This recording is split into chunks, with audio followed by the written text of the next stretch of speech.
O MEC, não é? Publicou as diretrizes de base, as bases curriculares das nossas escolas. E o que foi apresentado, não é, pelo MEC é uma verdadeira revolução no nosso país. Uma revolução não somente na área de ensino, mas uma revolução que irá atingir o futuro da nação. Veja, vou dizer aqui aquilo que é a avaliação real daquilo que é o conteúdo que está nessas bases curriculares, no currículo que os nossos filhos irão aprender nas escolas. Está se colocando na cabeça das crianças, dos jovens e dos adultos, uma mentalidade marxista, sem dizer que aquilo lá é marxismo. Ou seja, está sendo montado dentro da cabeça das pessoas um pensamento marxista, de tal forma que, se estas bases curriculares forem aplicadas no nosso país, do jeito que elas estão agora, daqui a 20 anos, talvez até antes disso, o Brasil inteiro vai ser marxista de uma tal forma que não vai precisar absolutamente nenhuma revolução marxista para implantar o marxismo e o comunismo no nosso país. E eu vou aqui tentar demonstrar para vocês bem rapidamente isso daqui que está acontecendo, porque é de uma urgência alarmante. Nós vamos depois fazer uma série de vídeos a respeito desse tema, porque é um tema muito preocupante, é um tema muito urgente para o futuro do nosso país, tá? Então, vamos lá. Primeira coisa, o que eu preciso primeiro explicar para você o que é a mentalidade marxista e depois explicar para você como é que isso está nas bases curriculares das nossas escolas. Então, a primeira coisa, o que é a típica mentalidade marxista? Para Marx, não existe verdade. Ou seja, para Marx, para um marxista, para o materialismo histórico, a base de tudo é a economia. De tal forma que a filosofia, toda a ciência, aquilo que se ensina na escola, tudo que nós ensinamos na escola, não existe verdade, né? Existe uma ideologia que é criada de forma interesseira e desonesta para justificar a exploração econômica e a injustiça.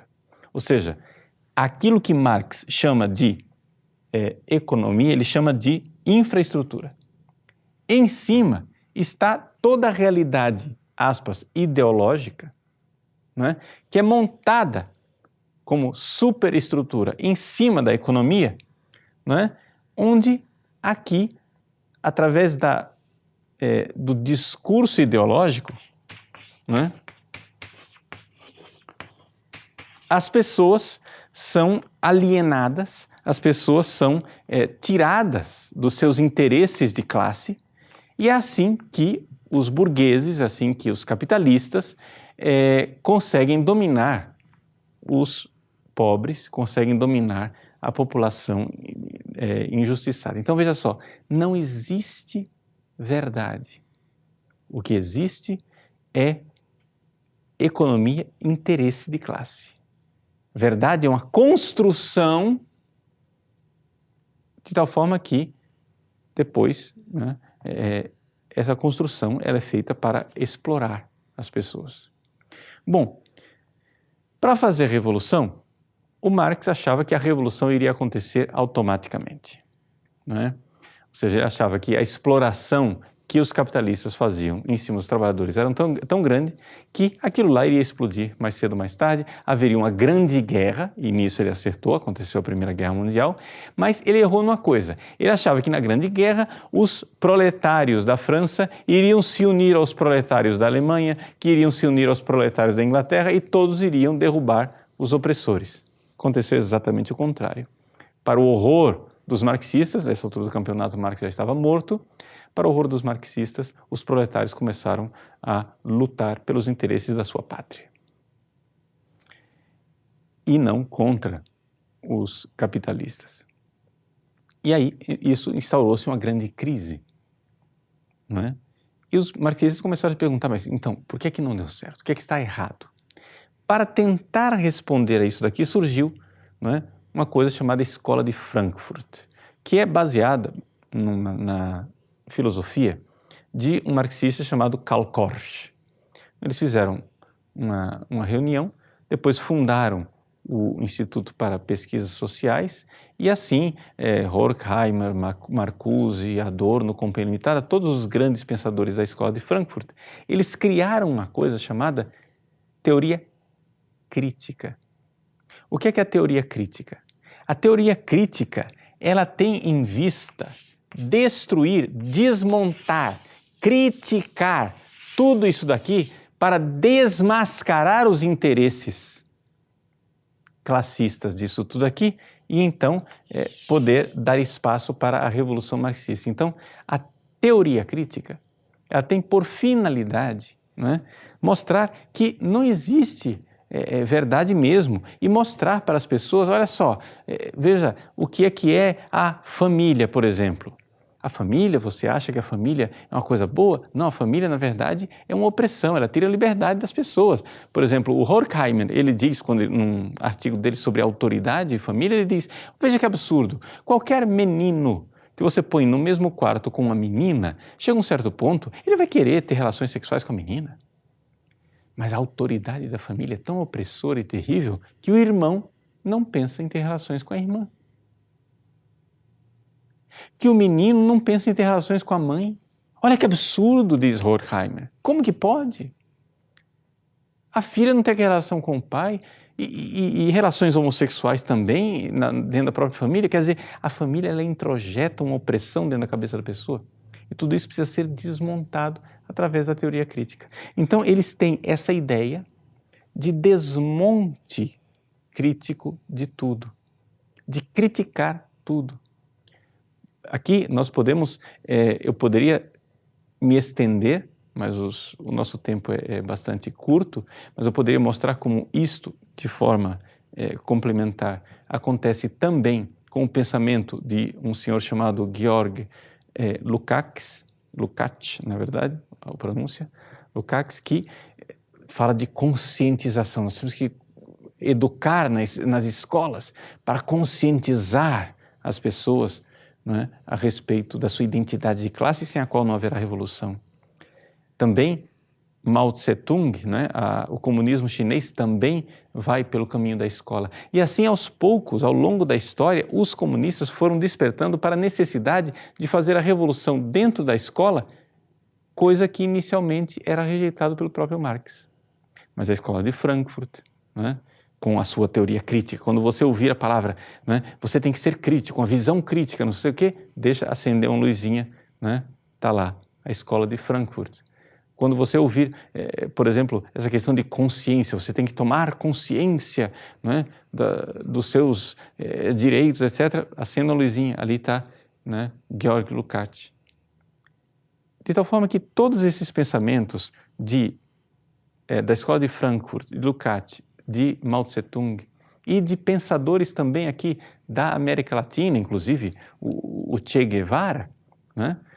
Pouca gente sabe que o Che Guevara, ao contrário do comunismo que era feito em outros países, ele fez, junto com Fidel Castro em Cuba, uma revolução escolar, né? Todos esses pensamentos foram sintetizados no pensamento de um senhor chamado Paulo Freire, né? Que, com a sua pedagogia do oprimido, juntou tudo isso, junto com elementos do pensamento hegeliano de um pedagogo chamado Dewey, e fez a pedagogia do oprimido.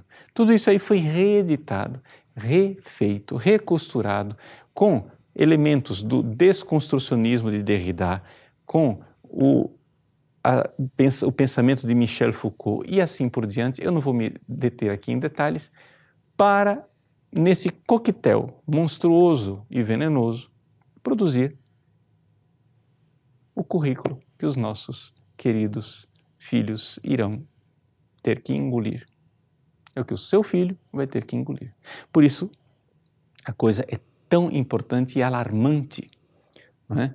Que nós, primeiro passo que a gente tem que ter é tomar consciência de que essas bases curriculares são uma verdadeira monstruosidade. Então, vou ler alguns exemplos das bases curriculares só para você ter ideia, né? Por exemplo, na página 118 ele diz que o ensino da matemática deve ter em vista a matemática, uma visão abrangente do mundo e das práticas sociais. E como é que eles vão chegar a isso? Página 120 ele diz, por exemplo, que nos 3 primeiros anos do ensino fundamental, compreendeu? 3 anos de ensino fundamental, estamos falando de crianças. Você tem que ensinar para a criança o quê? A tabuada? A somar 2 mais 2 igual a 4? Deve-se ensinar por meio de conhecimentos iniciais de probabilidade e estatística que os estudantes comecem a compreender a incerteza como objeto da matemática e o seu papel na compreensão de questões sociais, por exemplo, em que nem sempre a resposta é única e conclusiva. Ou seja, relativismo. Entende? Você não tem mais verdade. Não existe verdade, é tudo ideológico. Você mostra por cálculo de probabilidade para a criança, tá vendo? Você acha que 2 mais 2 é igual a 4? Mas veja, nem sempre as respostas são únicas e conclusivas. Relativizar, você já vai montando desde a mais tenra idade o fato de que não existe verdade, existe só interesse, né? Por exemplo, nas ciências da natureza, estudar biologia, física, química. Como é que a gente vai ensinar as ciências da natureza para os nossos filhos? Página 149, ele diz assim, né?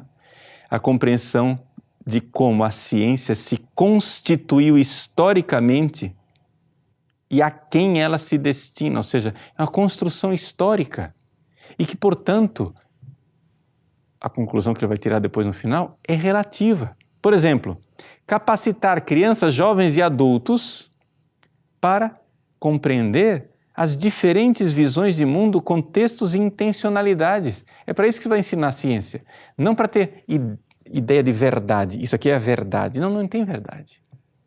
Existem as intenções daquilo que vai fazer. Então, por exemplo, no ensino médio, o que é que você vai fazer? Você vai desenvolver o pensamento crítico, tomada de decisão mais consciente e consistente. Ao ensinar biologia, física, entendeu? Desenvolver o pensamento crítico. Escola de Frankfurt. Hello, bom dia, Escola de Frankfurt. Pensamento crítico. Então, ainda na página 150, o desafio e a motivação de crianças, jovens e adultos para o questionamento. Gente, eu estou dando exemplos, mas isso daqui são 400 páginas de horrores. Tá? Isso daqui, por exemplo, no ensino médio, página 186, né? O que é que vai se ensinar nas ciências da natureza? Que a cultura científica como permanente convite à dúvida. Você está entendendo? Ele está colocando aqui a epistemologia marxista, sem citar Marx, sem citar Lenin, sem citar Stalin, ninguém. Ele está colocando a epistemologia marxista na cabeça das nossas crianças. Ainda na página 186, desenvolver o senso crítico, a autonomia intelectual no enfrentamento de problemas e a busca de soluções visando a transformação social e a construção da cidadania. Mas isso aqui é aula de sociologia? Não, isso não é aula de sociologia. Isso aqui é aula de biologia, física, química. Por exemplo, quando você vai estudar física, página 204, você vai estudar física, você tem que ensinar para as pessoas, no ensino médio, que os princípios, a criação dos princípios da termodinâmica se deu pelo quê? Porque aquilo é verdade, né? Todo mundo diz, por que se houve os princípios da termodinâmica? Porque se observou a natureza e o princípio está lá na natureza, aquilo lá tem uma lógica, aquilo lá tem uma inteligência, se encontrou aquela verdade e agora nós temos os princípios da termodinâmica. Não, os princípios da termodinâmica não são isso, você tem que ter pensamento crítico, você é tão ingênuo, você acha que tem ciência. Não tem ciência, meu irmão. Os princípios da termodinâmica foram criados a partir da necessidade de compreender e aprimorar o funcionamento das máquinas térmicas no âmbito da Revolução Industrial, que se inicia na Inglaterra e se espalha para o mundo inteiro, transformando o mundo inteiro radicalmente, implantando o capitalismo e pervertendo a sociedade maravilhosa. Entendeu para que existe o princípio da termodinâmica? É isso que você vai ensinar em física, para o seu filho. Página 205. Você tem que entender que a física não é uma ciência que ensina verdades. Tá? O que está escrito aqui é o seguinte: a física é uma construção humana e, como tal, deve ser apresentada. Porque ela tem que estar ligada a instituições sociais. Posicionar-se criticamente diante da física. Tudo é crítica, tudo é crítica, tudo é crítica, tudo é problematização de Michel Foucault. Tudo é crítica da Escola de Frankfurt. Tudo é conscientização de Georg Lukács. Isso em todas as matérias, absolutamente todas. Ele começa com línguas, passa para matemáticas, passa para ciências naturais, que eu coloquei aqui, mas agora, né, o cume, né, o doce de coco, a coisa linda, para a qual eles estão conduzindo tudo o que é para chegar, né, na história e na religião, que são o cume de tudo. Ao estudar história, identificar e problematizar, página 241, as figurações construídas por e sobre sujeitos em suas diferentes noções de tempo, de sensibilidade e de ritmos. Ou seja, eles, quando vão ensinar história, só para resumir aqui, não ficar cansando você com citações, aqui quase todo o currículo de história, você espreme e só sai isso. É uma coisa seguinte, o negócio não é ensinar história, é ensinar historiografia, é ensinar que alguém contou aquela história e se alguém contou aquela história, alguém tem algum interesse. Não existe verdade, existe interesse. Não é? E aí, então, você vai dizer, não, mas padre, isso daí é até uma coisa boa, você ensinar isso na universidade. Gente, isso daqui eles estão ensinando para crianças. De tal forma que isso já quebra a noção de verdade, de bom, de verdadeiro, de belo na cabeça da criança. Desde cedo. Veja o que eles dizem. Para dar um exemplo bem concreto, página 244, ensinando história para crianças do primeiro ano do ensino fundamental. Veja o que é que se deve ensinar para crianças do primeiro ano fundamental. Compreender que as normas de convivência existentes nas relações familiares são construídas e reconstruídas temporal e espacialmente. Olá, ideologia de gênero. Você é pai, você é mãe, mas isso é construído, reconstruído. Isso aí é uma forma de opressão. Você vai dizer, padre, o senhor está vendo demais. Estou vendo demais? Olha aqui, mesma página. No fim da página ele diz assim, identificar as relações de trabalho presentes nas diferentes organizações familiares. Quer dizer o seguinte, família é ideologia, o que existe é organização de trabalho. Isso é que é a verdade da família. A opressão da mulher lavando roupa em casa e o homem trabalhando. Então é por isso que a família tem que ser desconstruída. Segundo ano do ensino fundamental, compreender as diferentes organizações sociais existentes na comunidade em que vive, percebendo as permanências e transformações ocorridas ao longo do tempo. Ou seja, tudo é o seguinte, é tudo no materialismo histórico hegeliano marxista, não é? Ou seja, a coisa é aquela dialética, tudo é transformação ao longo do tempo, tudo é transformação, tudo é dialética, tudo é dialética, tudo é transformação. Quando você chega no capítulo de religião, não é? É o relativismo religioso instituído, a crítica aos líderes religiosos, quais são os interesses, e você coloca lá desde cedo, no ensino fundamental, que a criança deve criticar os textos sagrados, porque embora eles ensinem atitudes positivas de solidariedade com o próximo, também podem instituir comportamentos de preconceito inaceitáveis que vão contra os direitos humanos e os direitos da natureza. Durma-se com um barulho desses. Apresentei muito rapidamente isso daqui. Por que é que esta essas bases curriculares são inaceitáveis. Além do conteúdo que eu estou mostrando, que eles estão fazendo um país marxista. Quando a Dilma anunciou que o segundo mandato dela seria voltado para a educação, você já está vendo o que é que ela estava pensando. Brasil, pátria educadora de marxistas. Então, por que isso daqui é inaceitável? Além do conteúdo, é inaceitável. Por quê? Porque isso daqui é um texto do executivo e o executivo não tem poder para implantar uma política de governo sem que o legislativo aprove. Eles estão uma política diferente, estão mudando o rumo do país sem pedir mínima licença do legislativo. Segundo, isso daqui é inaceitável. Por quê? Porque as bases curriculares nunca foram detalhadas como estão aqui. Sempre houve um espaço aberto para a autonomia dos estados, autonomia dos municípios e autonomia do professor em sala de aula. A coisa aqui é uma camisa de força tão detalhada, que é a implantação, em nome de uma liberdade, né, é a implantação de uma ditadura. Então, meus queridos, se essas bases curriculares ficarem aí, nós teremos no nosso país um futuro totalmente marxista e revolucionário. Precisamos fazer alguma coisa. E a primeira coisa que você precisa fazer é estudar essas bases curriculares, enxergar isto e convencer as pessoas, mostrar para a população o que é que está acontecendo. Depois, nós podemos passar para os nossos legisladores, tá bom? Nós vamos fazer agora um breve intervalo e aí voltamos para fazer o nosso curso sobre Santo Tomás de Aquino.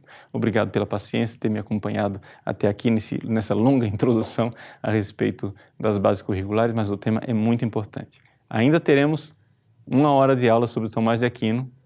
O curso está apenas começando. Deus abençoe. Até mais.